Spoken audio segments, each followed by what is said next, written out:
Barongsai merupakan tarian tradisional asal Tiongkok yang kerap hadir di perayaan Imlek. Atraksi ini memerlukan keterampilan dan kekompakan dari para pemainnya.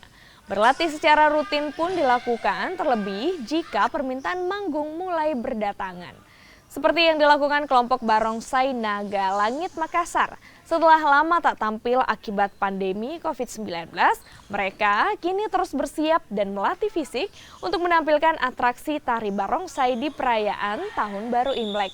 Tawaran tampil pun kini mulai berdatangan pasca pemerintah mencabut aturan PPKM. Rame sekali untuk apalagi kan habis kemarin pandemi sudah sempat menurun pecinta barongsai. Untuk tahun ini betul-betul sangat naik. Jadi panggilan untuk main perform acara grand opening, acara pembukaan bisnis atau acara malam-malam Imlek itu ramai sekali. Saya harap memang untuk tahun ini sampai tahun-tahun berikutnya makin naik lah syaratnya.